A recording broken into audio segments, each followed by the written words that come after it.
these conversations are important. So I think it's important that we do be like kind of specific. Like she said, like there are a lot of things that are against us just being black in America. And there are a lot of things. Well, the system itself is to divide us because we are stronger together. But I can't get on board with saying that you should like put yourself, especially as a young black man, you shouldn't insert yourself into these tense, these heightened situations. I think you should just value your life a little more than that because no one else will. I think that that's like hyperbole in a way. I know that it's a reality. Things like that do happen a lot. But like when I hear black women say we need black men to protect us, like what could you explain for me what that is or what that cry is for? Because we get behind causes. Right. There could also be an organization of black fathers. Right. And that's what I'm saying. It's just we come together and we stand behind causes that affect the black community as a whole. And we come back and we get together and we support causes that affect black men specifically. But it's not the same energy on the flip side, is my point. And on the flip side, like, have you been to a breast cancer walk? Because that's something that directly affects a large percentage of black women. And I'm not suggesting that it doesn't affect the black community, but we were talking about subsections of the black community. Yeah. So that's what I said. Let's not be facetious because let's not, like, obviously black healthcare, breast cancer, those things affect the black community too, the same way that gun violence does. If something is killing a sector of our community, it affects the whole community.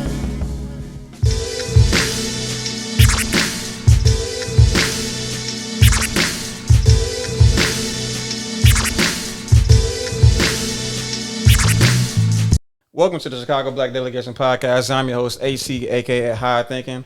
And on this show, I select from my collection of thought-provoking brethren to talk about the social, economic, and otherwise issues that contribute to the toxicity of black Americans. So, if my guests can introduce themselves, starting with you on the left.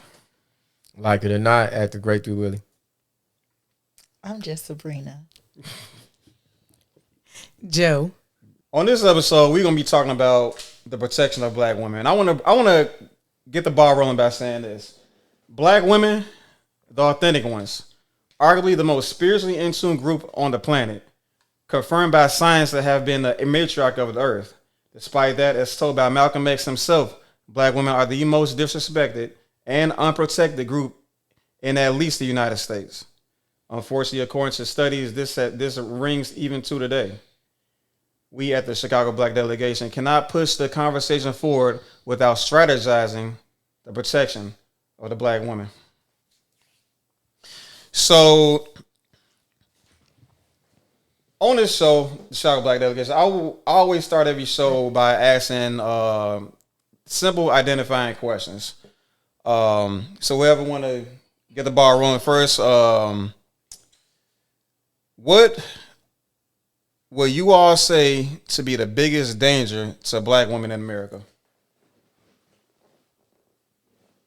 I'm gonna let Joe go first. Oh, ladies first. So what's up? Ladies first. I mean, first off, I guess to know. I mean, the most dangerous thing is first off people knowing that they're dangerous. A lot of times, people don't even know that the little stuff that they think is okay is actually dangerous, and they don't know what kind of harm that they put in people in. Respectable. So can I get like one example of that? Bad. Something like maybe like the food, or maybe like just the simple presence. Okay, so here we go. So a lot of black men's protect black women only consist of protecting black women that they know personally. So, you know, they could see, I could be walking down the street and you might not know me personally, but you see that there's somebody following me and it's suspicious, or I'm trying to get them away from me. But because you don't know me personally, you just gonna let it go. Mm-hmm. Where was the protection? Yeah, that is true. And that's tough, especially in a place like Chicago, because like a lot of people are worried about who has a gun and who Man, I definitely empathize with that. But at the same time, it's like looking at the gun violence in Chicago. It's like it's obviously not just the black women that's being gunned down, but like the men are being gunned down the most out of every ethnic group in America right now. And it's like I guess a lot of people, a lot of guys are thinking before jumping into that situation is, man, can I come home to my family if I jump in this situation? Before, you know what I'm trying to say, like when you jump into this situation, just what is gonna come our way. Granted, I jump into this problem, But your protection doesn't have to be violent. Your protection could have been as easy as, you could have walked on the side of me and started talking like you knew me. And that could have steered him off. So now he ain't talking to me no more because he sees me with another man. And oftentimes men don't want to have confrontations with other men. That's very true. So it's multiple ways that you can provide protection. And that's interesting because I don't think a lot of guys even think of it that way because like the first thing instinctively is kind of violence, right? Especially when it's a situation where temperatures are rising or blood pressure are rising, and then the instinct can say, man, do I gotta fight this dude? Do I gotta pull my weapon? But as you just said, it could be something as simple as just walking beside you and just say, hey, that dude, I see what kind of situation you're in. I don't really mean no harm. I just want to make sure you cool walking to this store. That you know what? I never thought of it that way. I'm not gonna lie to you. So that's actually that's actually a really good idea. And I hope a lot of people. I disagree. I think that's a terrible idea. Oh, yeah. You can't just put yourself in other people's business. And I know in a situation where you need somebody, it's easy to be like, you should be there for me. But realistically, 9 times out of 10, if you just see someone like a woman walking down the street and you just decide like, oh, well, she might be in danger, I'm gonna walk with her. You know what I'm saying? Like, how could that turn out? Or you might end up being the dude that she need protection from because she feels like you being weird. So now it's another dude supposed to step in and protect her against the protector and stuff like that. But so that's not what I said.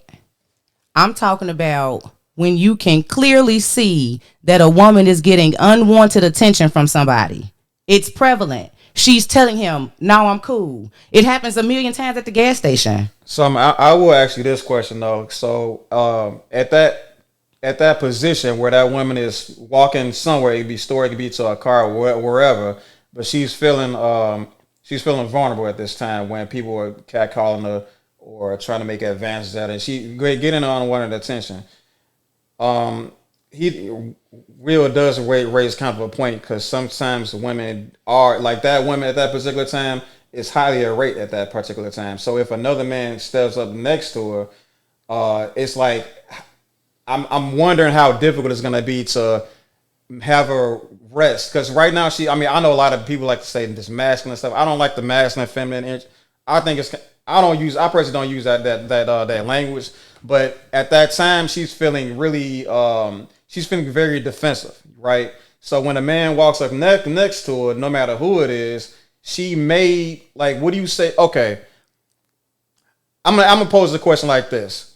Because I'm worried about the dude that walks up next to her and then she's attacking him because she believes that everybody's an enemy at that point because she's defensive because she's worried about these other guys. For all she knows, this other guy coming up next to her is another dude that's trying to make an advance. I guess at the end of the day, the question is, why does it matter? Because, okay, if she's in danger, does it matter if your feelings get hurt? Or does it matter that she's protected?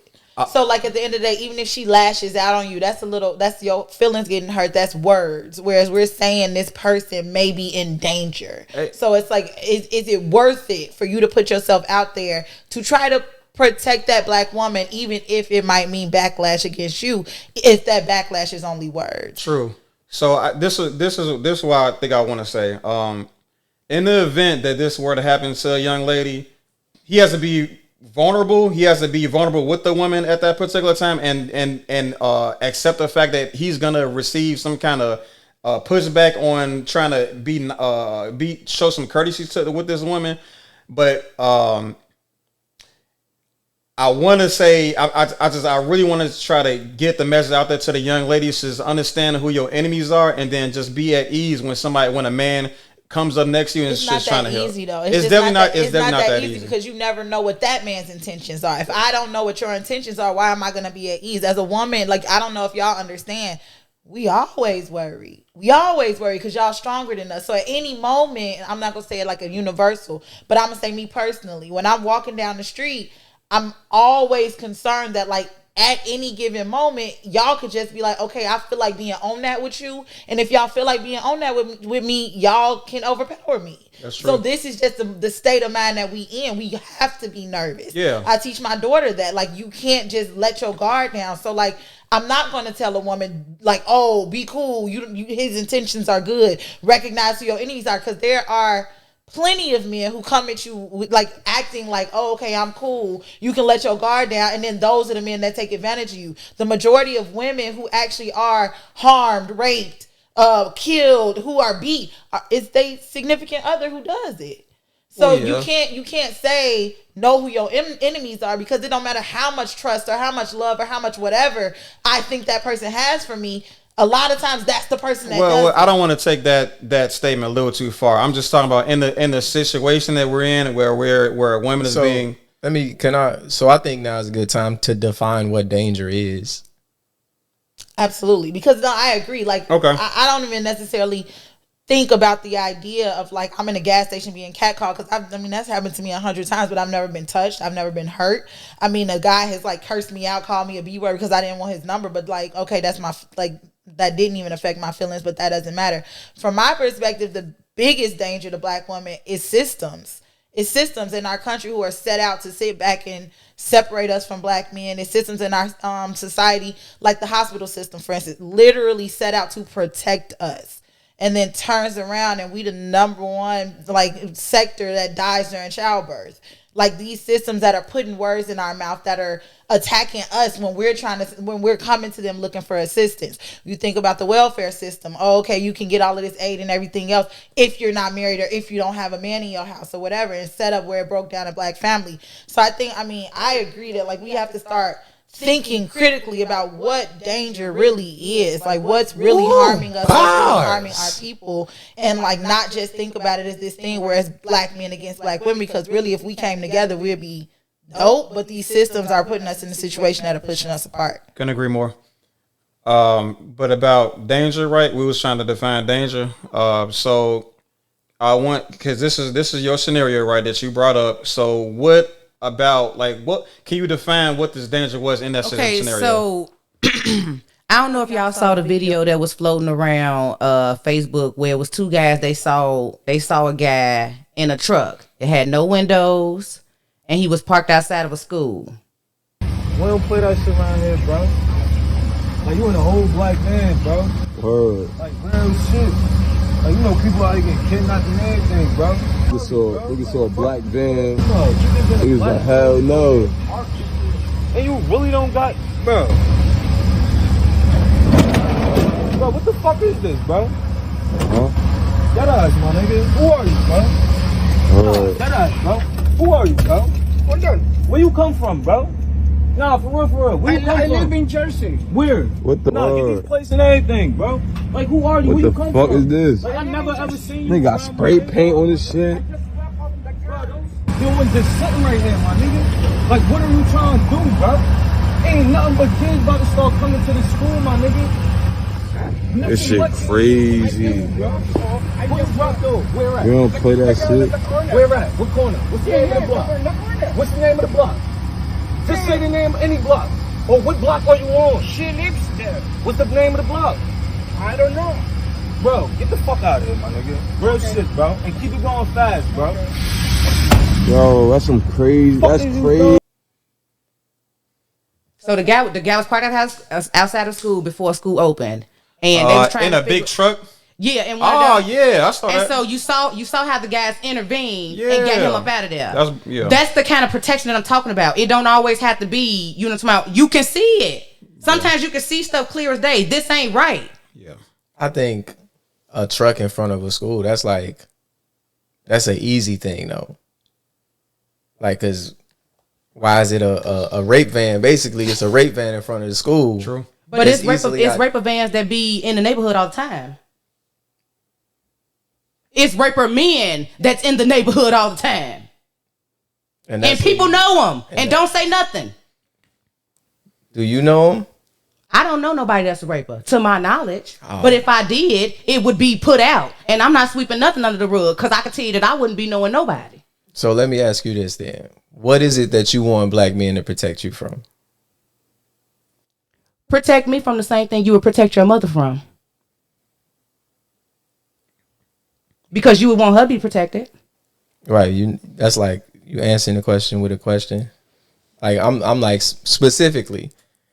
I think these conversations are important. So I think it's important that we do be like kind of specific. Like she said, like there are a lot of things that are against us just being black in America. And there are a lot of things. Well, the system itself is to divide us because we are stronger together.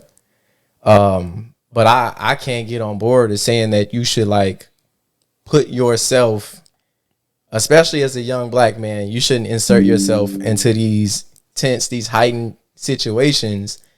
I think you should just value your life a little more than that because no one else will.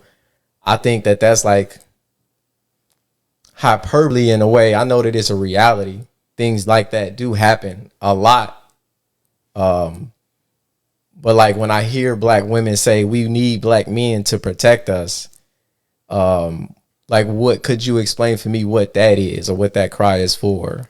So answering that question specifically, I don't necessarily think it always boils down to the situation that we were just talking about. When we talk about we need black men to protect us, it's the same thing we do for y'all. So like for instance, like if a man is pulled over by the police, y'all want us to pull over and record. Y'all want us to make sure that everything goes smooth.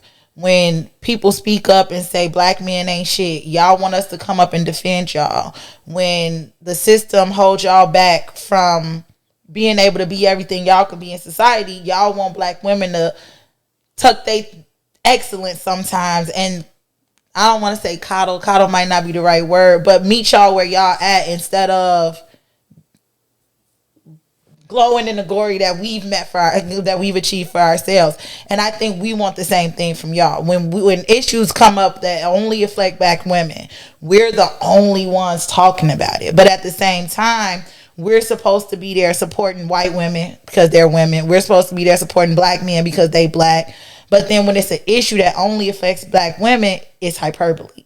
And that's the issue that we have. It's like, yeah, y'all not getting raped, but y'all should still be concerned about it. And not only because your mother or your sister or your child could get raped, but because rape is fucked up.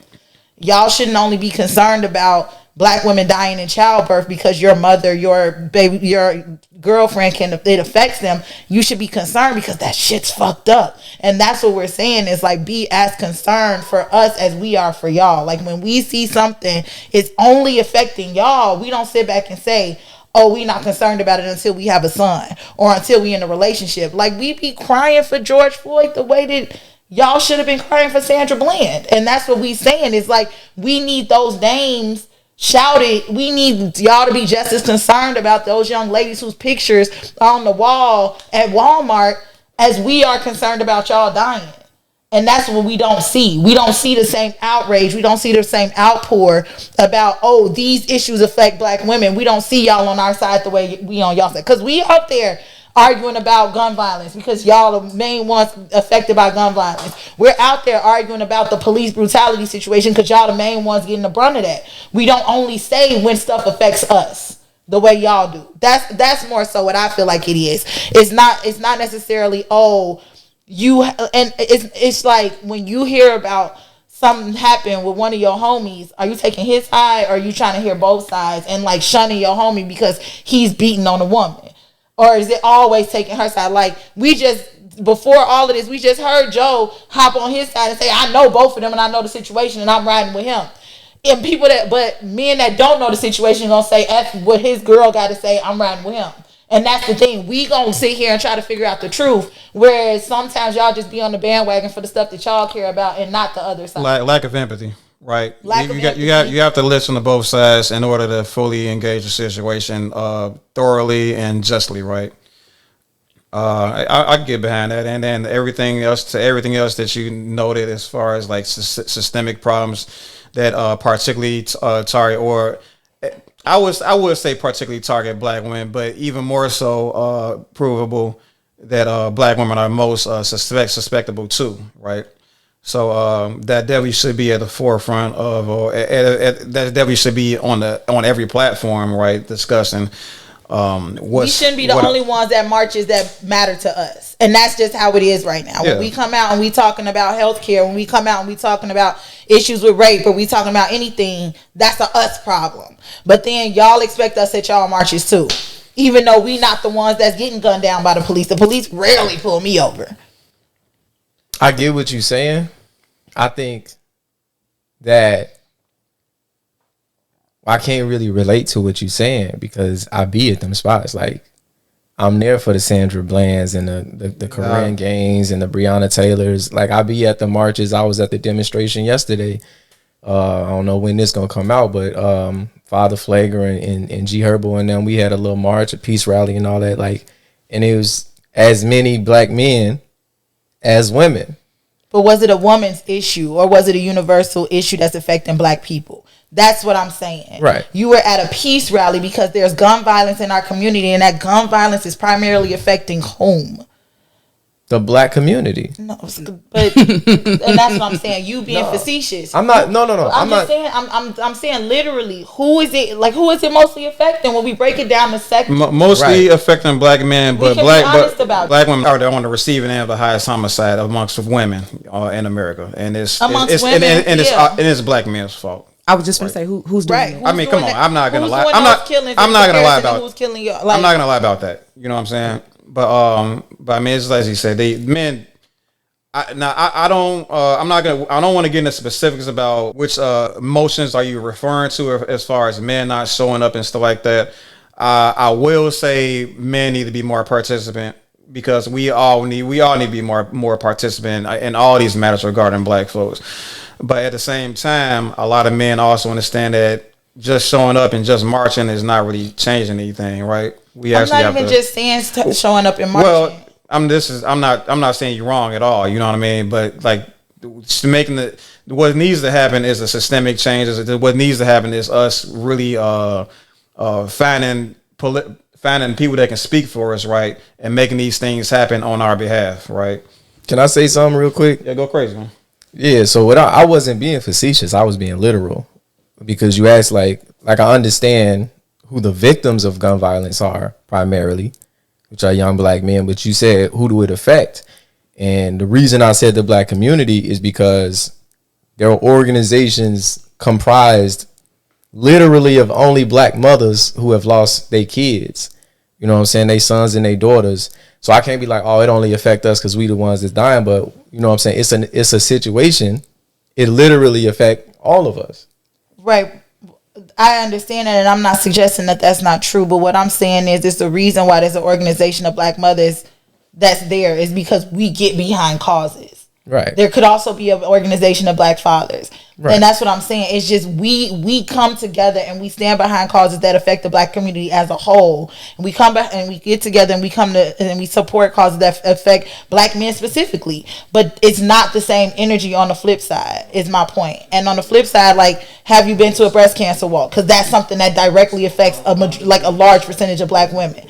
And I'm not suggesting that it doesn't affect the black community, but we were talking about subsections of the black community. Yeah. So that's what I said. Let's not be facetious, because let's not, like, obviously black healthcare, breast cancer, those things affect the black community too, the same way that gun violence does. If something is killing a sector of our community, it affects the whole community. And again, personally, like I do go to the breast cancer functions and stuff like that. I be running the 5Ks and all. I be wearing the pink and all that. So, and when I'm there, I see plenty of black men there.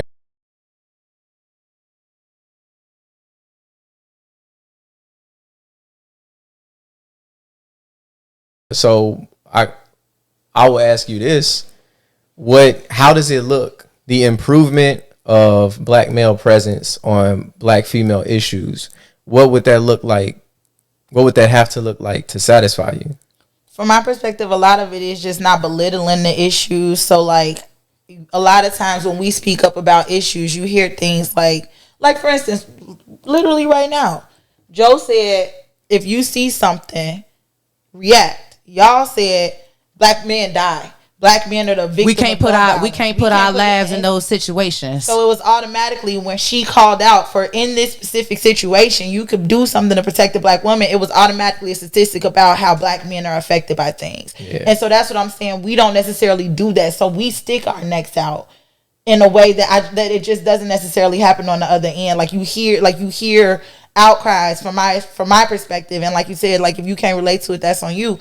Or not, I'm not saying on you in a negative way, but I understand the difference. I'm with you. But at the end of the day, if I'm speaking out and then you get all you hear back, like, oh, I can't do that because this is affecting me.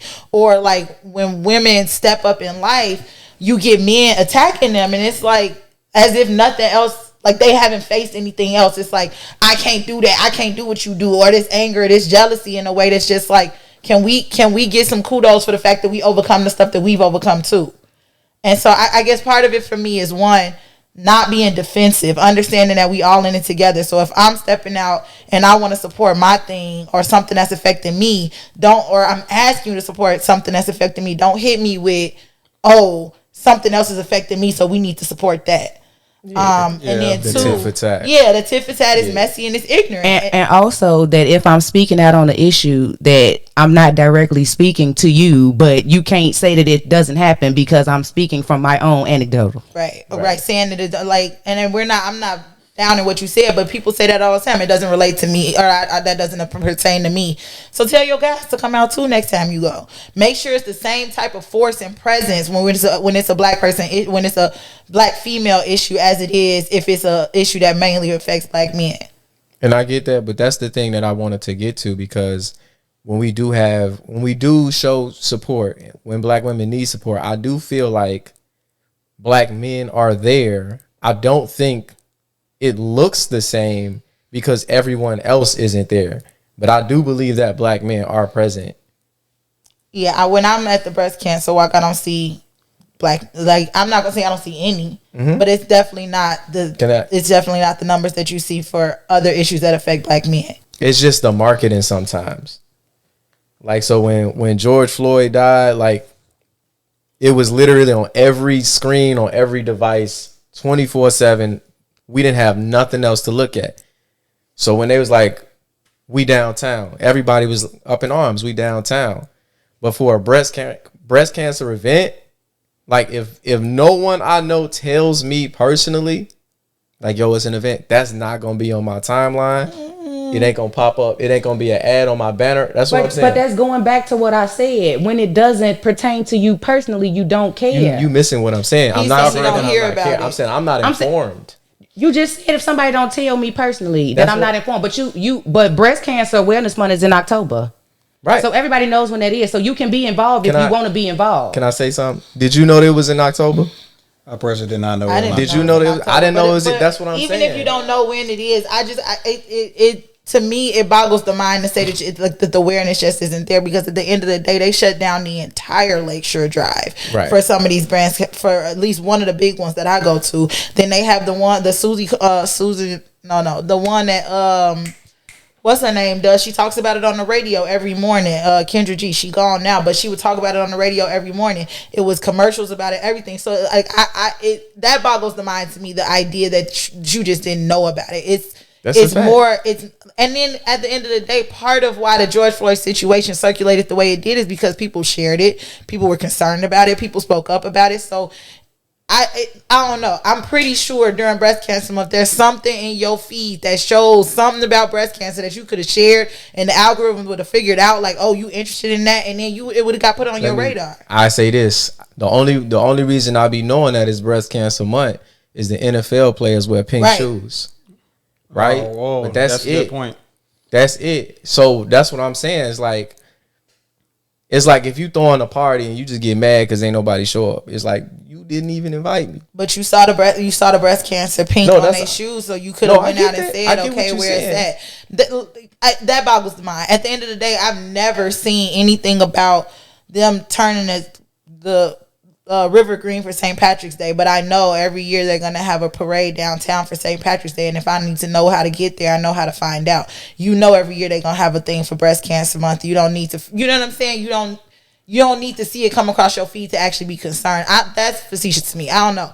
And I mean, we got smartphones. If you want to find out, you can find out. You can find out. And at the end of the day, like I said, like the reason George Floyd was on your feed because you was concerned about it. There's plenty of people where George Floyd wasn't passing they wasn't on their stuff. But that's the thing. Like I didn't look for the George Floyd thing. Like it literally was on the timeline. People talked about it. That's what I'm saying. If breast cancer, and it is an issue, like I said, I'll be there. But that's through organizations that notify me about things like that. But if I'm not a part of those organizations, I can't say that average man gonna see that come across stage because he's not part of the organization. Well, it's not the organization. He's not part of the. He not algorithm. Talking about it. He's not concerned about it, and that's right. The point. If you're not concerned about it, it's not gonna come across your way. But if you wanted to find out, you could. No, and I think we should just take a moment to relax and understand. Look, because my favorite word is relax. I just want to make sure you remember that. Yeah, so let's just take a moment to relax and just look at it logically, right? Because we not. I mean, I'm sitting here telling you, if we don't have access to, well, I have to. It's my perspective. If we don't have access readily to the information, how would we know when to look for it? I'm just trying to be reasonable. Because you keep saying like, oh, well, you know, they always have events. You should just be looking for it. Like we just finna Google. But that's not what I said. I said, it's just like I said, it's just like St. Patrick's Day. It's just like anything else. You specifically said, you know, something has happened with breast cancer because they wear the stuff on their shoes. Right. So at that time, if you were legitimately concerned about, oh, let me figure out what else I could do. Yeah, you could Google it.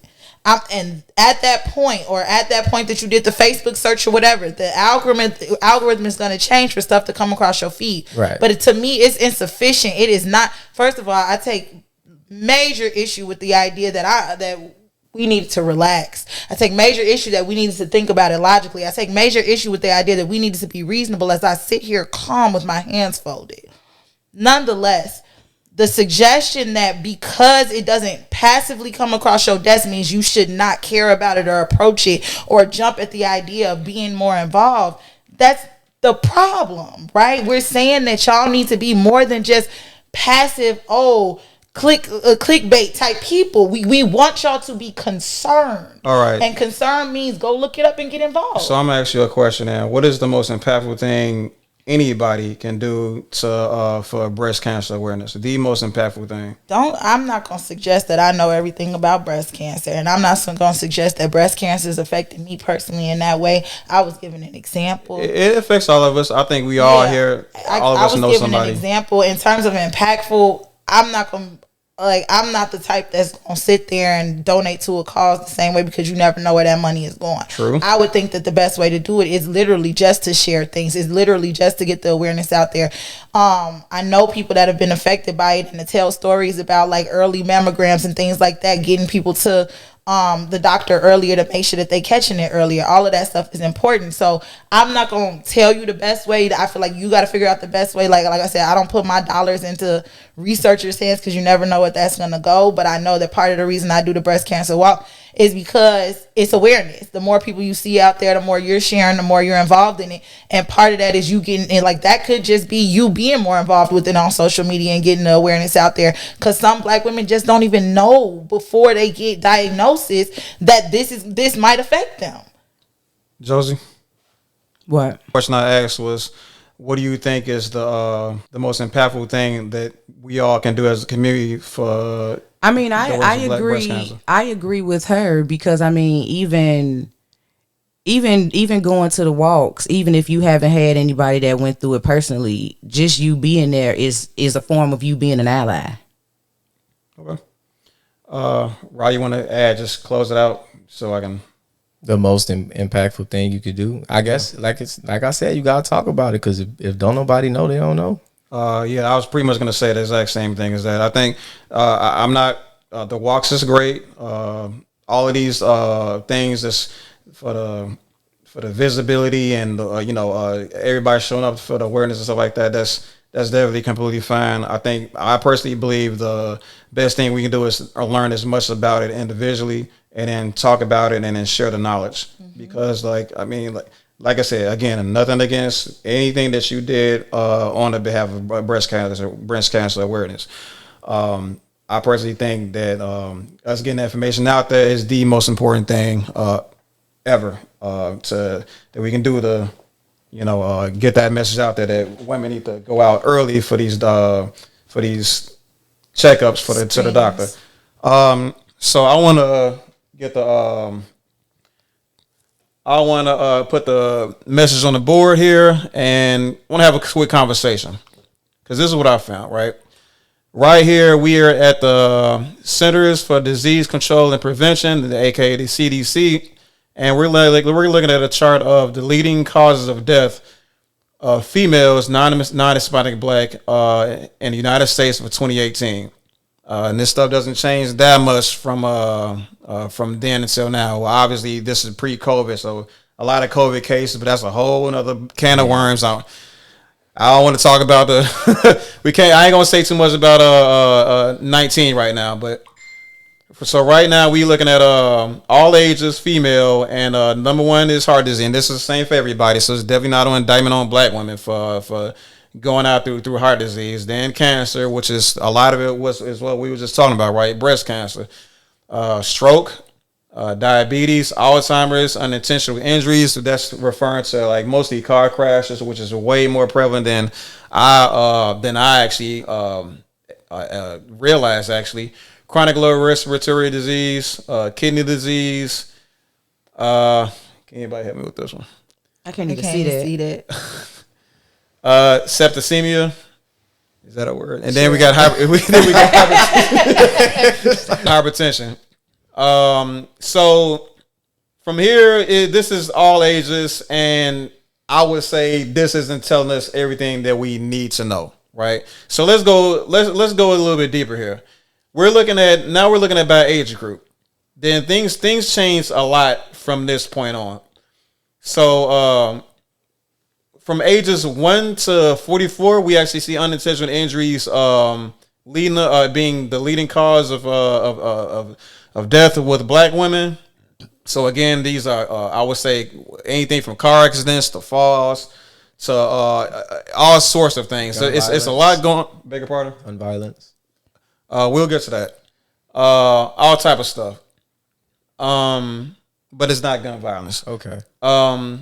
Ages 45 to 84 is cancer, and I personally know my auntie. She passed of one of my aunties passed of breast cancer. Actually, a little bit before this. Actually, it was around a little bit before this. But my other aunt, she passed of cancer around in her mid 40s. So I think most people that's watching this program right now they personally know somebody else, especially was affected by cancer, or a Black woman especially. And then heart disease, and this heart disease just is hitting everybody, and that's largely to do with people's dieting, and possibly to do with what they doing to your food in America. But that's another can of worms we don't want to get into. Because hearts just can't hold out for 85 years. You got 85 plus on there for heart disease. You're doing pretty good for 80. Yeah, doing 80. So I was, Get their heart some slack. So this is where I get the word, right? We right now, and then we from 1 to 19, the second leading cause of death for Black women is homicide, and that's a huge problem, right? And we're gonna get to that. So, and then cancer for 20 to 44. So that made it, in heart disease and then cancer, it's kind of flip flop for the most part for the rest of these ages. So I'm not gonna spend all day on this. Like I said, anybody that's watching this, you have it right here. You can go to CDC to scroll down and read more into it. What I gathered from this was, depending on how deep you want to take this conversation, on the surface we can chop it up as y'all are clumsy. However, applying just a tad bit of empathy, we will quickly notice homicide is on that list and wonder who the aggressors are. Needless to say, it's the culture that is failing these girls. Despite that being as painful as it is to hear, it is undeniable However, I refuse to have this conversation without first acknowledging the government's and our oppressors' involvement in stripping away of black coaches' ability to construct an environment for the women to nest in.